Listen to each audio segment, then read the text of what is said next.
अध्यक्ष महोदय, विरोधी पक्षाच्या 293च्या प्रस्तावावर बोलण्यासाठी मी उभा आहे. इथं जी दिलंय तीच क्रमाने घेतलं पाहिजे ना. अध्यक्ष महोदय, काल परवा आपल्या सभागृहात नंतर एक घोषणा झाली की मनोज जरांगे पाटलांच्या तुम्ही नंतर मग शेलार साहेब आंदोलनाची एसआयटी चौकशी करणार.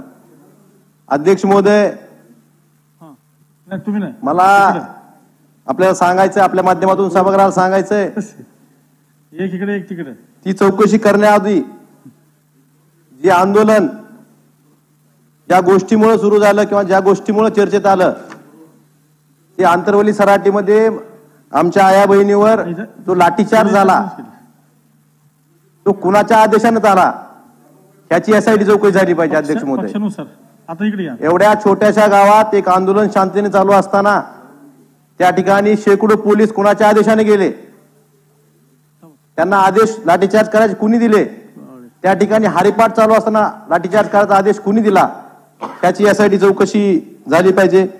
अध्यक्ष महोदय, मागच्या आठवड्यात राज्यभर रास्ता रोको न्यायालयाच्या मान्य न्यायालयाच्या आदेशाप्रमाणे शांततेने चालू होती, परंतु आपल्या सरकारच्या वतीनं रास्ता रोको निवेदन देऊन मराठा बांधवांनी जागोजागी केली, पोलिसला कळवलं होतं, शांततेने चालू होती, कुठल्याही सार्वजनिक मालमत्तेचं नुकसान झालं नव्हतं, परंतु त्या ठिकाणी त्यांच्यावर गुन्हे दाखल करण्यात का आले?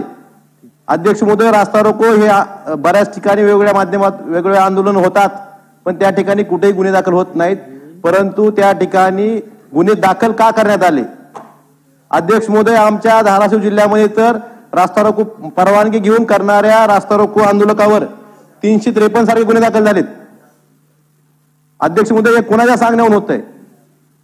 जसं आजपर्यंत राजकीय नेत्यांना दबाव आणून त्यांना पक्ष बदलण्यास भाग पाडलं जातं, तसंच एक गरजवंत मराठ्याचा लढा कुठल्या तरी यंत्रणेचा दुरुपयोग करून हा जर दाबण्याचा कोण प्रयत्न करत असेल तर अध्यक्ष महोदय, हे महाराष्ट्र सरकार, महाराष्ट्रातली जनता सहन करणार नाही. अध्यक्ष महोदय, जर एसआयटी करायची ना तर अध्यक्ष महोदय आपण बघतोय माझ्याकडे जवळपास अध्यक्ष महोदय 14-15 FIR आहेत. आपल्या राज्यात ज्या विविध भरती प्रक्रिया आहेत, पोलीस भरती असेल, वन विभागाची भरती असेल, तलाठी भरती प्रक्रिया असेल, याची एसआयटी चौकशी का सरकारला करावी वाटली नाही? लाखो बेरोजगार युवकांचा प्रश्न आहे. अध्यक्ष महोदय, सरकारच्या वतीने सांगितलं जातं की विद्यार्थ्यांनी पुरावे द्यावे, मग सरकारी यंत्रणा काय करते? अध्यक्ष महोदय, त्यामुळे एसआयटी करायची तर तुम्ही त्या ज्या गैरव्यवहार झालेत परीक्षेत त्यातला मास्टरमाइंड शोधून त्याला शिक्षा करण्यासाठी त्याला ती एसआयटी नेमली पाहिजे. अध्यक्ष महोदय, असं मला सांगायचंय. अध्यक्ष महोदय, शेतकऱ्यांच्या बाबतीत सांगितलं गेलं की आजपर्यंत इतिहासात सगळ्यात मोठी मदत शेतकऱ्यांना केली गेली. अध्यक्ष महोदय, मला सांगायचंय की दुष्काळ जाहीर होऊन 40 तालुके दुष्काळ जाहीर होऊन जवळपास ऑक्टोबर महिन्यात दुष्काळ जाहीर झाला, परंतु अद्यापपर्यंत ह्या दुष्काळाची एक छदामी मदत शेतकऱ्यांना पोहोचलेली नाही. हेच का तुमचं गतिमान सरकार? अध्यक्ष महोदय, पीक विमा, मी दरवेळी बोलतो, पीक विमा योजना ही शेतकऱ्यांसाठी आहे का विमा कंपन्यांसाठी आहे? त्याही बाबतीत विचार करणं गरजेचं आहे.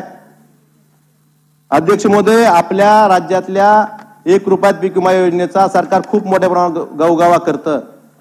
यावर्षी 1 रुपयात पीक विमा योजनेतून जवळपास 1,71,00,000 शेतकऱ्यांनी पीक विमा भरला गेला. जवळपास 8,000 कोटी रुपयापेक्षा जास्त प्रीमियम शेतकऱ्यांच्या वतीनं सरकारनं, राज्य सरकारनं, केंद्र सरकार म्हणून कंपन्याला जातो आणि सरकार टिमकी काय वाजवतोय? आम्ही 50 लाख शेतकऱ्यांना 2,500 कोटी रुपये अग्रिम मिळवून दिला. प्रीमियम आपण 8,000 कोटी दिलाय, परंतु आपण मिळवून किती दिलाय? 2,500 कोटी.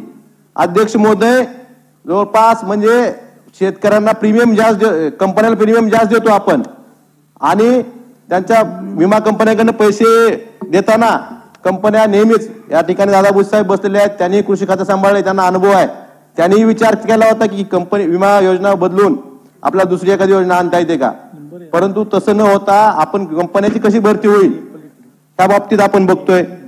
अध्यक्ष महोदय, निर्यात बंदी सारखं धोरण असेल आज दुधाचे भाव 38 रुपयावरनं 25-26 रुपयावर आलेत. 5 रुपये अनुदान जाहीर केलं, पण प्रत्यक्षात किती शेतकऱ्याला अनुदान मिळालं हेही बघणं गरजेचं आहे. त्यामुळे अध्यक्ष महोदय, मला आज काही जाहिराती आल्यात आपल्यासमोर, मला त्या जाहिराती दाखवायच्यात, कुणी दिल्या माहीत नाही. म्हणून मराठा समाजासाठी काय केलं अध्यक्ष महोदय, ही सरकारी जाहिरात नाही, पण पेपरमध्ये आमच्या मराठवाड्यात छापून आल्या जाहिराती. मुख्यमंत्री सहायता निधीतून ज्या मराठा तरुणांनी आत्महत्या केल्या त्यांना 10 लाख रुपये दिले, हे सुद्धा तुम्ही जाहिरात करून सांगता. ह्याच्यापेक्षा दुर्दैव अजून कसलं असावं. म्हणजे मडाच्या टाळूवर लोणी खायचं अध्यक्ष महोदय बंद केलं पाहिजे.